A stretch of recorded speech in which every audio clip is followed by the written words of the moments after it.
Osh. My name is Pinky Sakakaizin. You are welcome to my YouTube channel. Story time today, guys. I want to share some story, what I've experienced with this man of mine. The man of my life that I love the most. I love this man, guys. I'm the person who love dark chocolate men. You see, those black. So I love my husband with all my heart, guys. I love him, and I believe that he does love me. No matter what that we've been going through, the problem is one thing that I have with him. He doesn't want to open his mouth and start telling me things, or start telling me how it feels, start telling me that wise. About me, I want people who, if I'm done wrong or I'm doing wrong, sit down with me. Nobody's perfect, guys. I didn't say that I'm perfect or I'm good. I also need to be guided. I also need to be told that, yeah, wrong. You see? So Yana, he's the one who's always keeping quiet. Whether, I don't know. So, story time. That time of World Cup, guys, in around 2010, I was busy. I was working as a security officer at that time. I was working 6 to 6. And at that time, guys, it was a busy time. It was a time of making money. Where I was working, I was getting tip every day. So I was very, very, very excited because of anything with money, guys. Oh, I couldn't even see that my husband was busy cheating because of I was happy. I was having a machankura. Every day I was coming home with tips. Besides waiting for 25 to get paid. Do you understand what I'm saying, guys? Gandhi! I was giving my husband the space to cheat for me. To cheat on me. Sleeping on my bed with that lady. In my room. Using my blankets. Because of money, I couldn't even notice. That man that is changed now. He's no longer that man that I know. Until God showed me the truth. This lady he was cheating with, guys, he was a lady who was married to a policeman. The lady she was cheating with is the lady she was working at the Mercedes car company. I'm not gonna mention the place and the name of the mall. She was a lady with a big hips. You say me, most. You say me. I don't have a big hips. I don't have a big bums. She was that lady with the big everything, guys. Was when you're sitting, this part stays here. I don't know. How did my husband approach that girl? When I look at her, guys, I don't know, maybe she was a little bit older than my husband, or they were on the same age between the two. But to me, that lady, she was old. Guys, God says, this is the end of the day of you cheating. You, woman, and this husband. What you are doing, it ends today. Cousin, we were staying, so we're staying at Midway. If you know Midway, you know Midway. We're staying there by the flats.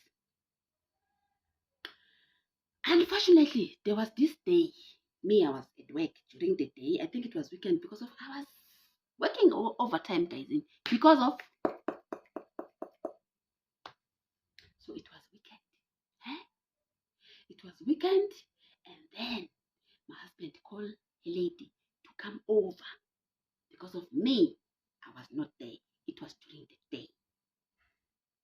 Unfortunately, this lady, I don't know if she did drive the car, which is the car that normally used to be driven by the husband, or they always exchange cars. I don't know. When she passed through, going to my place, This lady, she was seen by the mechanic of that car. The mechanic took a phone, called the boss. Hey, boss, now you pass me, you don't even greet me. When you are going to that place, you pass me here, you don't greet me. The boss said, where? Said, how? I see you, your car is parked there now. And then the mechanic explained the location. Mr. Policeman, start the car. Go to my place to see his car. The policeman saw the car parked straight to my door. He parked after his car. When he was about to knock the door, he saw that the door was not closer. Then he just pushed the door. And then he enters. When he enters, his wife saw that, hey, this man now is here. This policeman grabbed my husband while he was busy beating my husband. The lady managed to run. So this policeman beat my husband. My husband was naked. So my husband was down on the floor. This policeman put the boots here on my husband. My husband's got a big scratch here because of that boots. I was not there, guys. I was at work. The policeman took out the gun. Wanted to shoot my husband. Close range. My husband blocked like this. The bullet entered here. Come through this side. There. And then shoot him here. Yeah, shoot him twice. Then my husband, he was rushed by the helicopter to Pretoria Hospital, guys. I was called after this thing happened because I was at work. Okay, I was released at work. I come back home. When I come home, I find this man sitting in my room waiting for me. And then he didn't say it to me what happened. He didn't explain that he was the one who was shooting. No. He only told me that because of even me, I saw that man that was wearing a uniform. So I thought that the people that they were assisting, since when there was a shooting, he just told me that I can clean the house, I can do whatever they've done, doing whatever they have to do. And then he told me that if anything that I need as help or whatever, I must call him. And then the day my husband will be discharged, I must tell him. Okay. Me, I thought, he's the one who's going to handle the case. Because I didn't know. And everyone where I was staying, guys, he was minding their business. And no one wanted to tell me the real story, what happened. Right.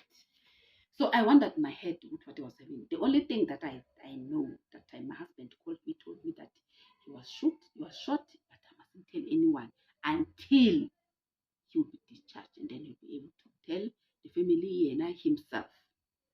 Okay? After 2 days, guys, my husband was discharged. Then I called this man that my husband is being discharged. Now I'm preparing to go to collect him at the hospital. Mind you, guys, my husband's got a stitch here because of that bullet entered. And then my husband was removed the bone because of the bone was damaged. They put plastic here, guys. This hand of my husband is not working, like it's just a toy. But you can see there's stitch start here until here. And then here, they open him here because they were removing the bullets. It's got a zip also here. There's a big zip here. Right.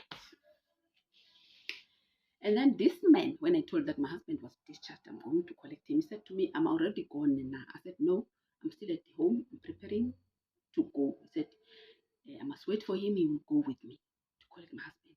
Cousin, I was so happy because of I was going to go with the public transport. You know, cousin, public transport, it can make you tired. Then I was happy that this guy is really, really, really helpful. He came. We go together to Pretoria Hospital to collect my husband. When he enters in the car, saw this man, he started to, because of he knows this man. Me, I didn't know Pella. And then I started to explain what this guy is the one who was telling me everything, and is the one maybe who's busy with your case. I was trying to make him comfortable because I didn't know.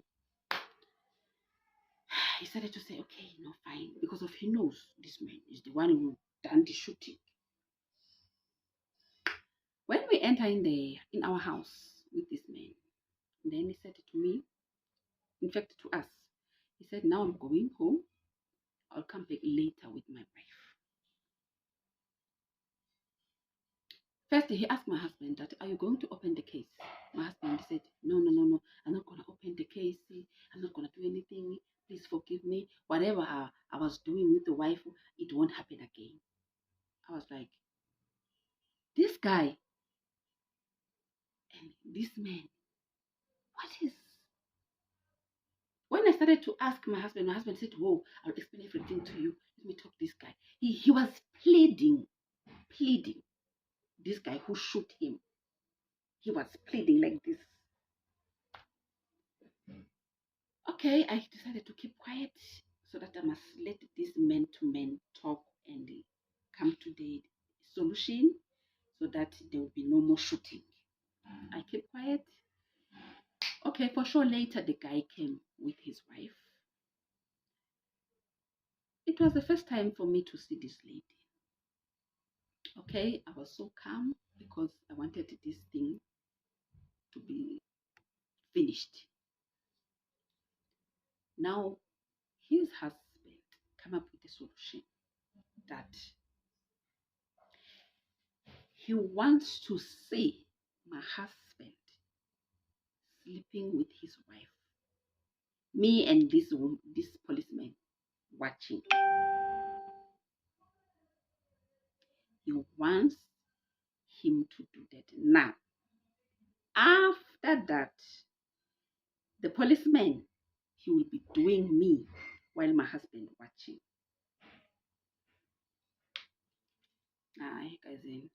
I started to scream. Minapera, I cannot be the paycheck of this husband of mine who's cheating. No, I don't enter anyway, and I cannot be involved. And in fact, I am glad that the shooting was happening while I was not here. Because if he was here, maybe Nama was going to get shot. No, I told that man, Guti, you would rather sleep with him. Man to man, they are doing it. You will do it to him. Me, why me? Why me? I said no. I said no, guys. I said, oh no, it's a big no. Me, I told him that me, I cannot allow you to do that to me. I didn't cheat with the wife. So the guy started to realize that if he can force himself to me, I'm not my husband. Me, I don't owe him anything. I'll wake up and go and open the case against him. He realized that, and then started to say, okay, I'll come. Let me just give me 2 days, and then I'll come with another solution. Now I understand that when you've done nothing wrong, I don't have to involve you too much in this one. I had to deal with these two. Oh, guys, after they left our door, I told my husband that I'm going back home. My husband said, no. Guys, mind you, both families, my family and his family, they were told by my husband that he was shot because of people they were trying to hijack him, that company car, while he lied, guys. And he told me, he makes me understand, and I agree, guys. I agree. I didn't tell no one the real story. Now, he called his big sister who stays at Orlando, looking for the place. Lucky enough, he says, there's a room here. Guys, we packed at that night. My husband was driving a Caddy from post office, staying with that Caddy car. We were packing things at that night. We arrived Orlando at 2 a.m. in the morning, running away where we were staying because of the man of cheating. And at that time, cousin, I thought my husband learned a lesson. I was lying to myself. Never mind this one, cousin. These things. This is my books. Never mind, cousin. Cousin, that time I thought my husband will never cheat on me. I'm telling you, cousin, it takes time for me to accept what happened. But I did forgive him. And I did keep that secret. I didn't tell no one that my husband was shot because of cheating. I didn't. Until today, now that I'm speaking about it. I haven't said a word since. I keep it to myself because of I did see that this is serious because it is mentioning a lot of people. The only thing that I did ask him, why you didn't open the case against this policeman? He said to me, no, I didn't want this policeman to go to jail for something that it's me and his wife were doing. And then because of he was desperate and he was very, very scared that I was going to leave him. He told me that this lady was giving him money. And guys, there was a time whereby we were very, very, very broke. We were broke that time, guys, in such a way, when you are started to be broke, the TV get broken, the stove is no longer working, and the money, there's no money in the house. I remember there was a time he bought a 4-plate stove at fair price. I asked him, where did you get this money? And he bought it cash. He said, hey, I win a lotto. I did gamble and then I win 6,000. Auntie, that lady. Then I forgive him, guys, because of I love my husband. I still do, even now.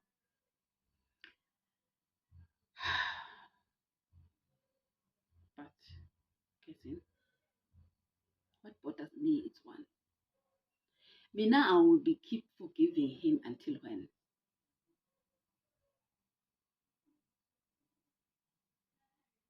So, guys, which means we did run away from that issue. We don't even know if those people they're still alive. We don't know what one day maybe we'll bump into them. What will happen? We don't know. And lucky enough, after we ran away, my husband lost his job. So maybe they couldn't trace him with that car of post office, but they couldn't because of he lost his job. I don't know how everything was just a mess after that. Everything was going like wrong. So it was like that. But what I'm trying to say is this. Sometimes if you try and accept and understand the situation of your partner, you are killing yourself. You are killing yourself because once you accept the mistake from the beginning, you will keep on accepting. The mistake will keep coming. You will keep on understanding. That was my biggest mistake from the beginning. But that time, guys, I was blinded by love, by money, of the money that I was making at that World Cup time because of kindness. I was making money. I couldn't care less, guys. I was not feeling that. Let me live and love you. I'll see you on my next upload. Don't forget to subscribe, share my video, like, comment down below.